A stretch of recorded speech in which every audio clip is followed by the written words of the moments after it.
We have made it to the season finale of Onward Still.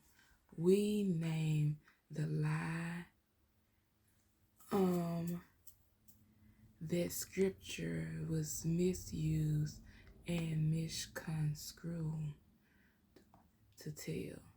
We called out the misuse and misappropriation of the Bible used as a weapon to enforce ideological oppression, all in the name of Jesus. Sounds like modern day white evangelicals to me. And then we find out that the promise predated the pain, that God had the exit strategy before Israel even entered Israel. We under 5 women who midwife the liberation before Moses was given his commission by God.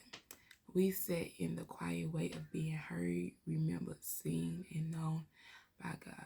We watched Moses receive his commission at the burning bush. We stood, metaphorically, in our imagination, we stood with him when obedience made things worse before they got better.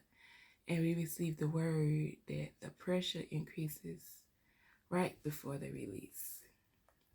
We named the system, all 5 phases of it, all 4 levels of it. We named it not to give it power, but because you can't dismantle what you refuse to acknowledge. And we found our Goshen in the middle of it, the God who draws a line around his people in the middle of the storm and says, this far and no further. And now we are here, the other side of the Red Sea. The army is gone. The water is closed. The bones of the sister that had you are on the floor of the sea. It could not survive. And you are standing on dry ground with sand between your toes and freedom in front of you. Sand or dirt, I don't know what the heck. And freedom in front of you. And the question that every liberated person eventually has to answer, standing right in front of you too. Now what? Welcome to the final week of Onward Still. I am SSQJ, and today we're going to talk. About what comes after the Red Sea, because liberation is not a destination. Liberation is the beginning of the journey toward freedom, and vice versa. Well, I'm going to ask that question to you. Can you have freedom without liberation? Can you have liberation without freedom? And do we need both? Or is there even a difference? Think about it. But we're going to talk about liberation and freedom. Real daily practice live and being lived out. And this is what we have been building towards. But before we go any further, I need y'all to like, share this video. And if you have not, subscribe to this channel. I am putting out content every week. So, and turn your notifications on so you can be notified when I drop something every week. Because I might not just be dropping something on Tuesdays. I might be dropping some extra content because I be having a lot to say. So, like, share, and subscribe. Yeah. Now let's get back into this. I need to make a distinction that I think is one of the most important things I am going to say, possibly this entire series. So you be the judge of that because it's the end of the series. Because I have been using the words liberation and freedom, and I want to be very clear about the difference between them. Because I am very big on words. Very big on words. And I always looking up words. So, and looking up the words and comparing words that are similar and whatnot. So I looked up the difference between liberation and freedom, and I found out they are not the same. And confusing them is one of the reasons so many people, at least I believe, in communities find themselves stuck. I want to be honest with you about something. I have been sitting with these two words. I have been wrestling. I have been changing my notes back and forth, going. I've been wrestling with these two words. This entire series. And I want to make sure we engage them with full weight that they deserve. Because liberation and freedom, they are similar, but they are not interchangeable. But they are also not simply sequential stages of the same process. They are two distinct realities that the Black community needs simultaneously. And separating them honestly is one of the most important, not separating, that's a bad word, and distinguishing them honestly is one of the most important, is an important thing that this particular SSQJ Chronicle can do. Think about when I was doing this wrestling between the distinction and the purpose of liberation and freedom and this placement. I kept the thought kept coming to my mind about Nelson Mandela. 27 years in prison, nearly 30 years in prison, physically bound by chains, by bars, by the full weight of South Africa's apartheid system, and yet every person who encountered him inside Robben Island and outside of it recognized that something in him was not captive. His mind was not captive. His heart was not captive. His soul was not captive. He was in prison, but he was not internally bonded. And that internal freedom, that state of mind, heart, and soul that the system could not ultimately reach. That is what Philippians chapter 4 verses 11 describes when Paul says, I have learned in whatever state I am to be content. It is what the Spirit produces in a person who is rooted in God. No system, no change, no bars, no apartheid has the final authority over that. That, beloveds, is internal freedom. And it is real. It is powerful. And it is not enough. But, I don't want to say it's not enough. But I will say we're not going to stop at eternal freedom when it comes to the Black community. When it comes to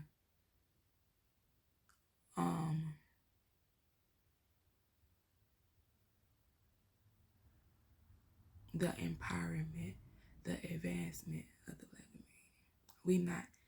We're not stopping at eternal freedom. Because you know why we're not stopping thus eternal freedom? Because it's the series, hey, the journey towards true liberation. Because liberation, the kind that theologians like James Crone and Cornel West has spent their lives naming, is something different. Liberation is the active, collective, historical, and ongoing movement of an oppressed people towards justice in the world. It is external. It is structural. It is communal. It is God working in history on behalf of the oppressed. The same God who looked at Israel in Egypt and said, I have seen the affliction of my people. I have heard their cry. I know their sufferings. And I have come down to deliver them. Liberation is that their cry. Liberation is that coming down, that intervention, that dismantling of what Pharaoh built. It is what this series has been about. And here is the honest tension that I need us to sit in. Internal freedom without external liberation can become quietism. I'm going to say that again. Internal freedom without external liberation can become quietism. It can become a theology that tells oppressed people to simply find peace within themselves while the chains remain intact and the systems continue to operate exactly as designed. That is not the full encompassment, is that a word? If it's not, I just made the word, of the gospel. That is not what Jesus preached. Because if you really study the gospel according to the different accounts, baby, Jesus was radical. Okay, I'm not going to go there into that. That is not what the Black church at its best has ever stood for. And it was at the focal, the center of the subversion.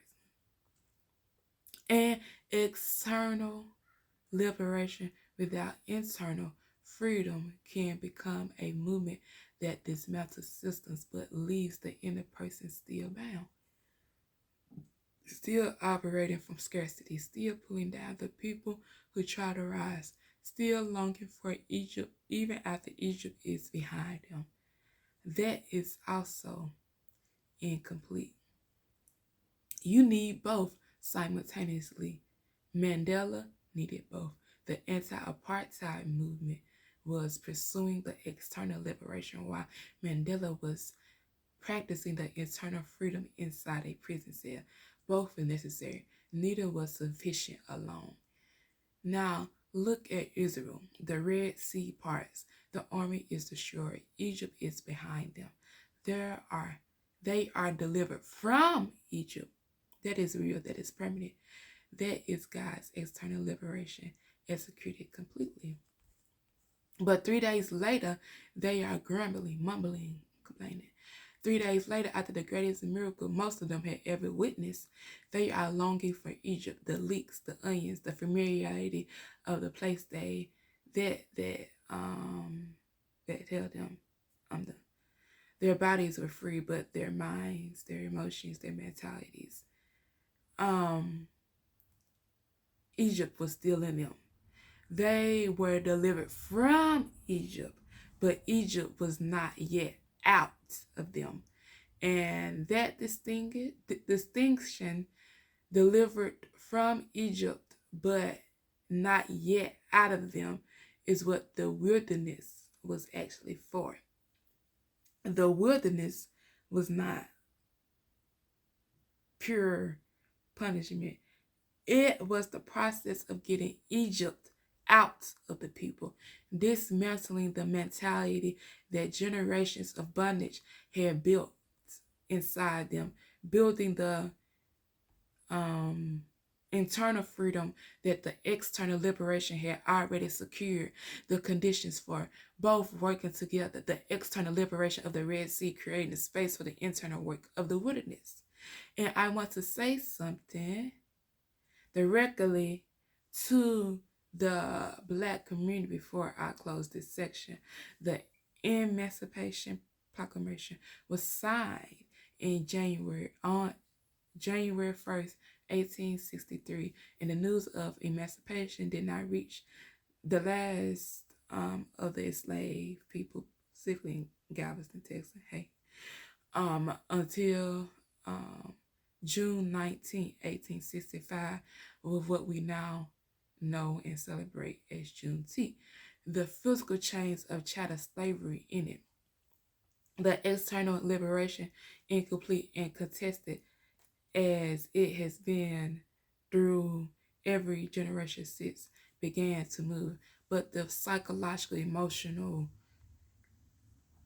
and generational residue of centuries of bondage did not end until around 1865. But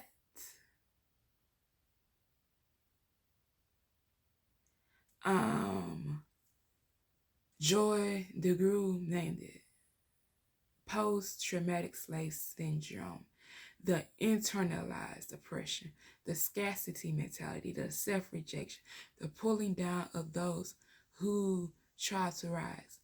Egypt still operating inside of people long after Egypt is geographically behind them. We have been doing the external work of liberation this month, naming the systems, confronting the scriptures, saying not one hoof stays behind, and that work is necessary and is not finished. But next month we go inside. Our next series we go inside, because the question in July is going to ask is not what system was built against us. The question in July is going to ask, what did the system behind us build inside us? And what does it take to get Egypt all the way out? I mean, all the way out. Talking about fully delivered. That is the wilderness we're walking into, and it's necessary, and it is holy, and it leads somewhere worth going. So stay tuned, y'all. July is coming, because you can be liberated and not free. You can be liberated and not free. Liberation is the gift. Freedom is the stewardship of the gift. And stewardship requires intention. It requires diligence. It requires the kind of daily commitment to practice what you have been given. That does not happen automatically. It has to be chosen over and over again. And here is what I love about what Israel did that moment. They stood on the other side of the Red Sea. Before they had a plan, before they had food or water, they stood on the other side of the Red Sea. I'm sorry. Before any of the questions about the wilderness ahead were answered, what did they do, y'all? They worshiped. Exodus 15. Moses and the Israelites sang the song to the Lord. I will sing to the Lord, for he has triumphed gloriously. The horse and the rider has thrown into the sea. The Lord is my strength and my song, and he has become my salvation. This is my God, and I will praise him, my father's God, and I will exalt him. And then Miriam, the same girl who stood at the edge of the Nile and negotiated her brother's return to her mother's arms via nursing him, took a tambourine and led all the women in dancing. And she sang, "Sing unto the Lord, for he has triumphed gloriously. The horse and the rider has thrown into the sea." The first act of a liberated people was not a strategy. It was not planning. It was not figuring out next steps. It was worship. It was celebration. It was a full-throttled tambourine shaking, dancing on the shore, acknowledgement that the God who promised had delivered, that the God who remembered had moved, that the God who said, "I will be with you," had been with them every single step of the way. Let's pause right here. I want to say something to every person who has been in a season of hard work, hard press, hard obedience, who has been facing that Pharaoh and going back 10 times and going and doing the work and standing in the faith. When God moves, celebrate it. Don't rush past the Red Sea moment to get to the next problem. Stand there, sing there, dance there. Let the miracle land before you start worrying about the wilderness ahead. Ooh, that's slick rhyme. Let the miracle land before you start worrying about the wilderness ahead. Worship is not just an emotional response to a good moment. In the context of liberation, it is an act of declaration. It says, I know who did this. I know who goes before me. I know who fights for me. And I will not let the exchange make me forget what the moment proved. Practice freedom by worshiping freely, by celebrating loudly, by dancing without apology in the space where your liberation was supposed to be impossible. That is the first practice of freedom. And Miriam modeled it first. And then, 3 days later, 3 days after the song, 3 days after the dancing, 3 days after the greatest music most of them have ever witnessed, right? The people grumbled. They came to a place called Mara, Maraeh, and the water there was bitter. They could not drink it, and the people complained against Moses and said, "What shall we drink? 3 days?" That is how long the celebration lasted before the conditions of the witness challenged the freedom they had just received.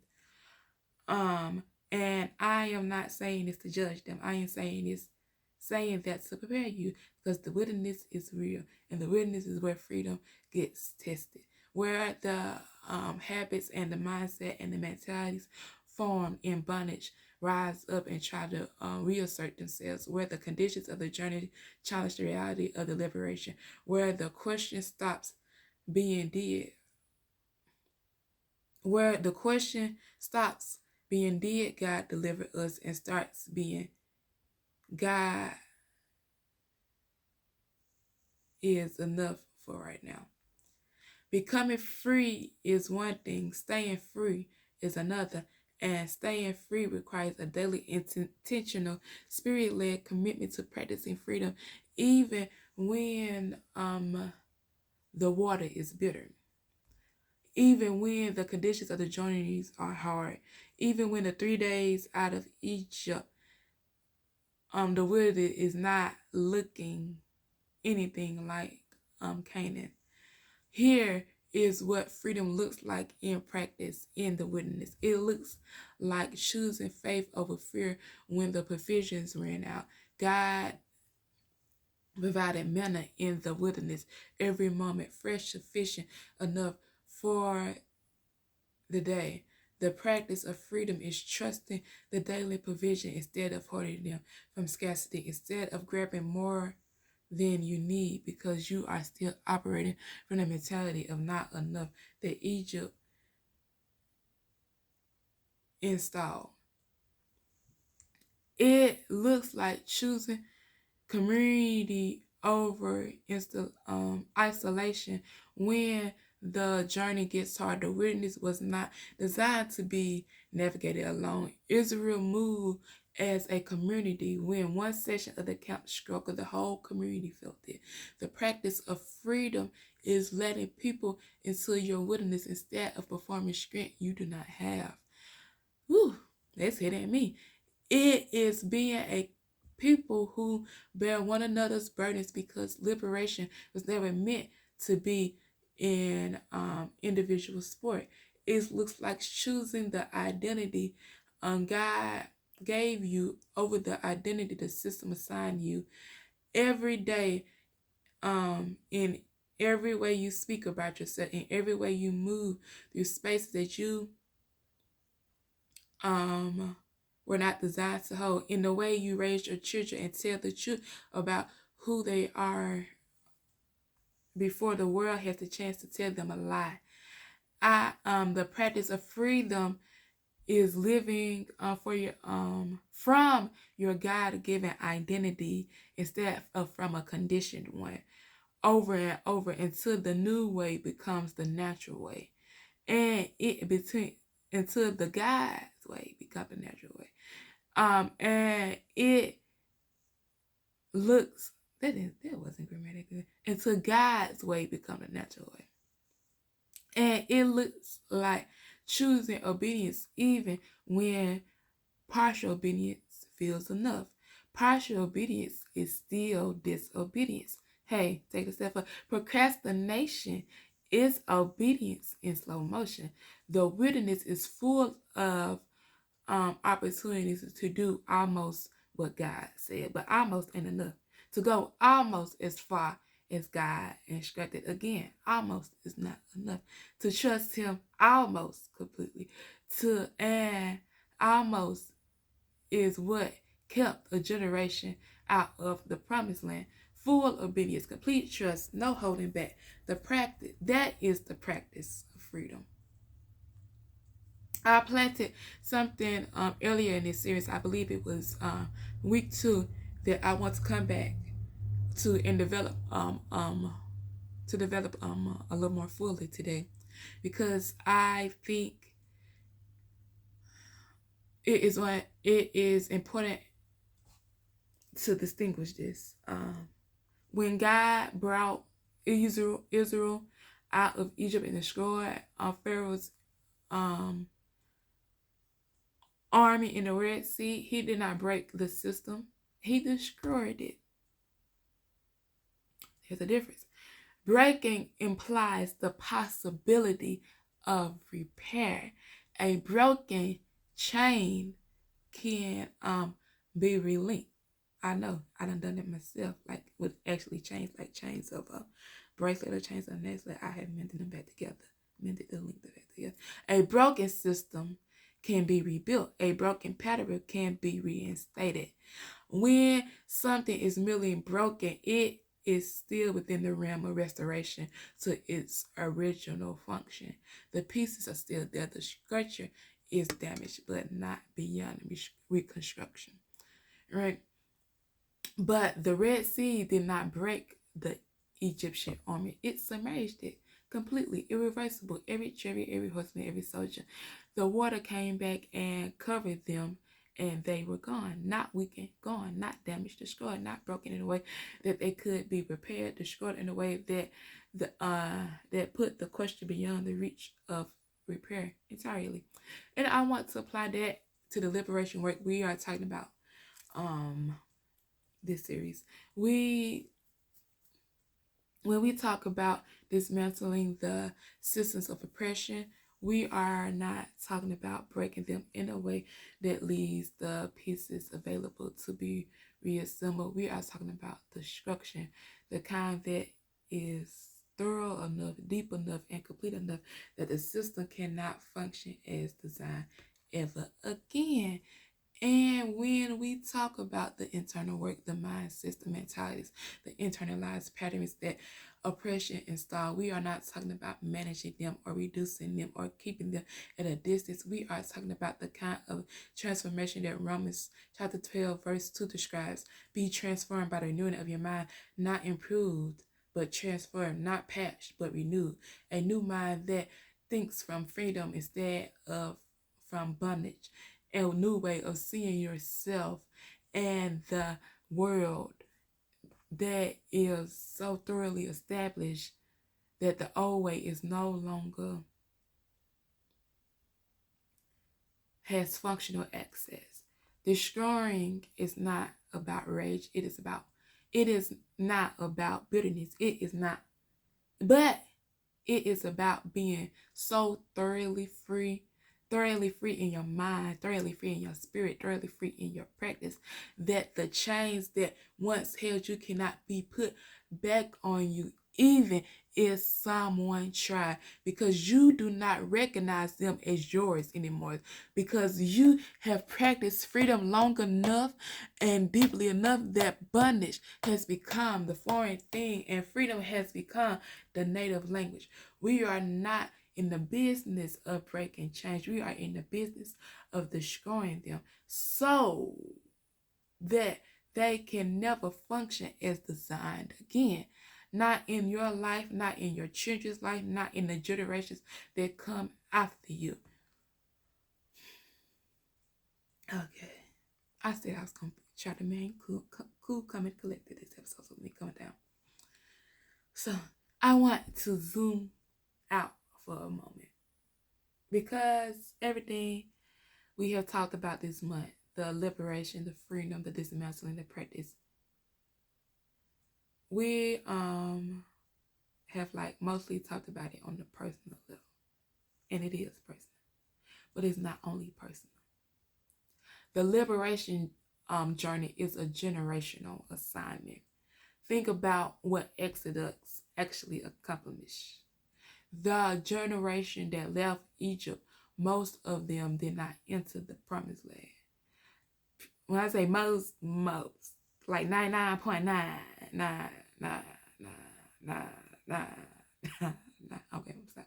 But see, of them did not enter the promised land. Was it just Joshua and Caleb? Okay. They died in they made it from the original generation.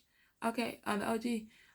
They died in the rest of them, they died in the promise. They died in the wilderness, not because God abandoned them, because the mentality formed in the years of bondage was so deeply embedded that even supernatural provision and supernatural protection could not fully dislodge it into one generation. The grumbling, the grumbling, the golden calf, the longing, the constant longing for Egypt. They long for Egypt so much. These were the expressions of a people whose minds had not yet caught up with their liberation. And God, in His mercy and His sovereignty, allowed a new generation to rise up, a generation that had never known Egypt, that was formed in the wilderness rather than in the slave quarters, that could enter the promised land because they had a fundamentally different relationship with both freedom and faith. Joshua's generation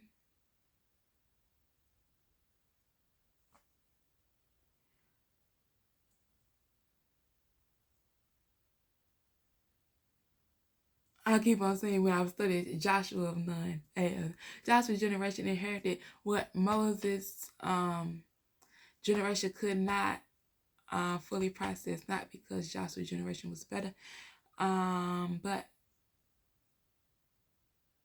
because Moses' generation did not work. But because Moses' generation did the work, the hard, costly 40-year work of carrying the covenant through the wilderness so that the next generation could stand at the Jordan and cross over. Every generation you break is in your every chain you break in your generation, your children do not have to carry. Every mindset you dismantle, your children do not have to inherit it.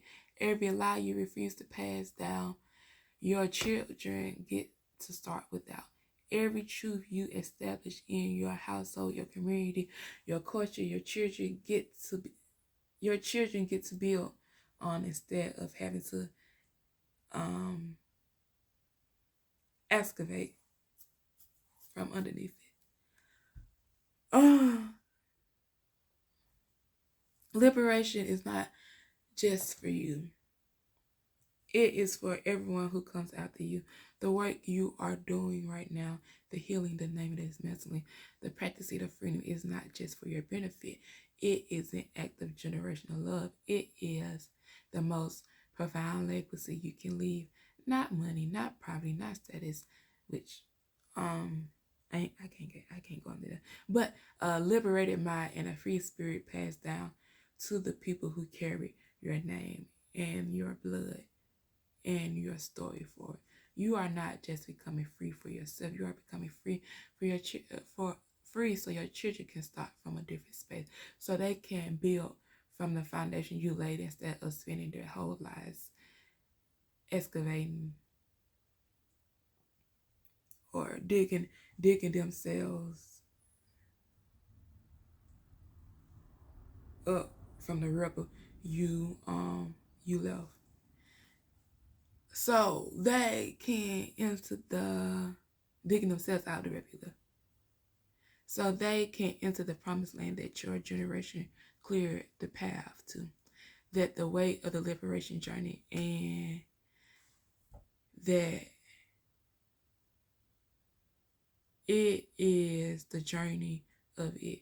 You are a part of something that is bigger than your individual healing. You are in a generational change of people who choose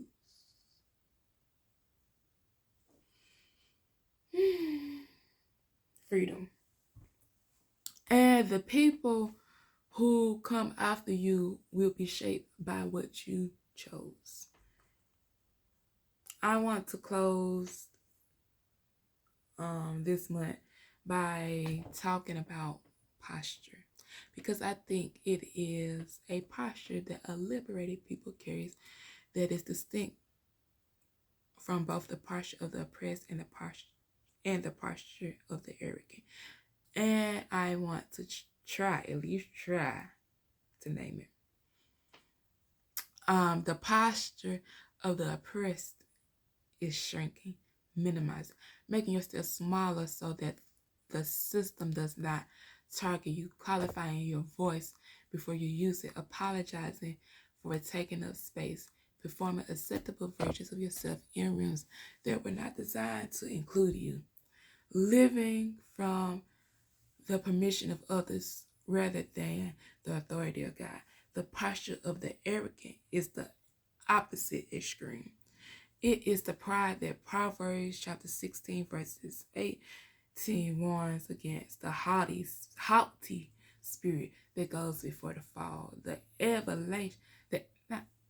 elevation of self that loses sight of the God who did the liberating and the community that survive alongside you. Arrogance takes the freedom and makes it about the individual. It forgets where it came from, and who it is for. But the posture of the truly liberated person, the Joshua posture, is something different. It is unapologetically being who God called you to be, full, present, unashamed, taking up the space God has designated for you without apology and without performance, using the voice He gave you without seeking permission from systems that were never authorized to silence, walking in the identity He established before you were named by anyone else, and simultaneously held in humility, knowing that liberation was not achievement, knowing that the authority comes from the sending, not the self, knowing that the freedom you walk in was purchased at a cost you did not pay and maintained by a hand you cannot see, knowing that the community around you matters, that the liberation is connected to yours, that flourishing is a part of your assignment, that you cannot be fully free while your people are still bound unapologetically who God has called you to be. Grace and humility.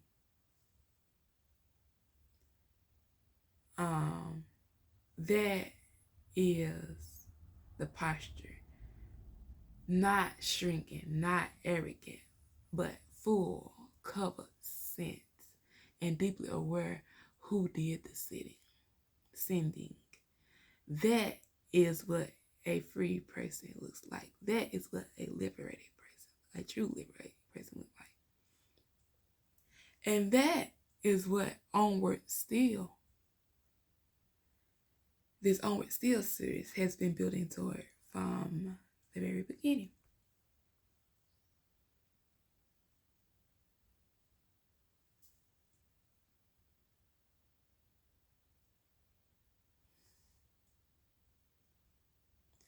And before I give you this week's reflection point, I want to say something personal.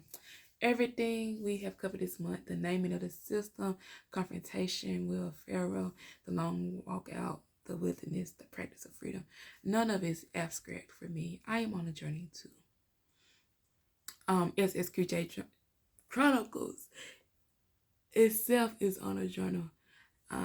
It's a fairly new channel. We launched in February of this year. Still in the becoming phase, still in progress, still in the wilderness, in some kind of ways. And is at the edge of something. And it's still new to others. Like, I'm very new. And what this month has taught me and has reminded me that there's no testimony without a test, that the witness is not an interruption of the promise. It is proof of the promise. It is where the faith gets forged, where the character gets built, where the thing God is producing in you gets formed into something strong enough to handle what comes next. The test is not evidence that God forgot. The test is evidence that God is preparing. And every hard thing you have walked through, every Exodus 5 moment when obedience made things worse, every Red Sea moment when you were caught between the impossible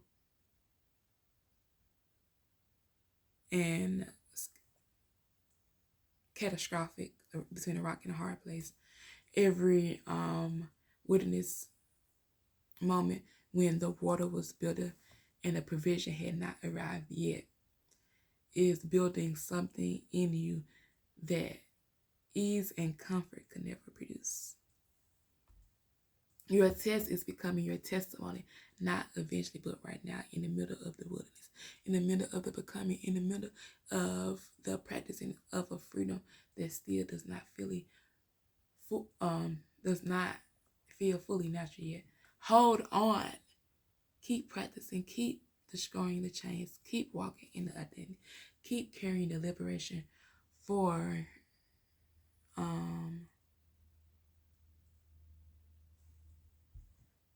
the generations who come after you.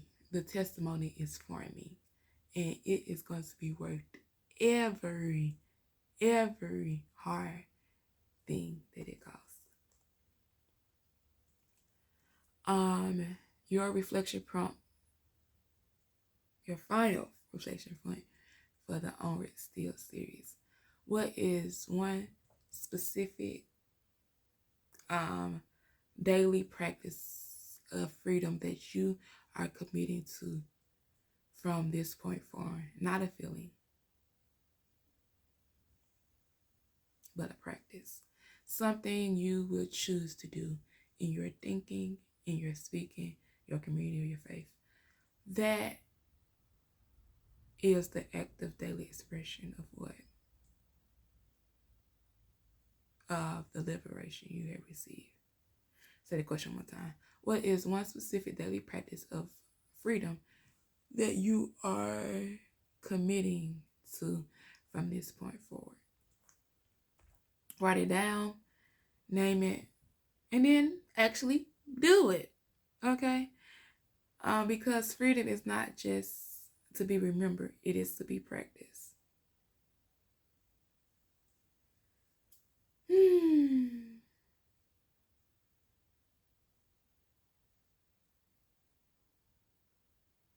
All right. I'm trying to cut corners here through my notes. So because this is gonna be under an hour. We have officially wrapped up the Onward series. But I want to give you a sneak peek into our next series, which happens next month, July. July is going to ask us to go somewhere that is more difficult than naming us, and that's more challenging than naming us. It's going to ask us to look inside, look inward, to name what oppression built there, to distinguish between the mind of God, to distinguish between the mind God gave us and the mindset that conditioning installed and the mentality that generations of in bondage embedded. and to begin deliberately, intentionally, piece by piece, as they say, or brick by brick, to dismantle it. So, we ain't done yet. The journey continues. Hey, the journey just getting started over here. And what is coming is worth staying tuned for. So, what y'all need to do to stay tuned? Like, share, and subscribe, and get others to join this journey with us.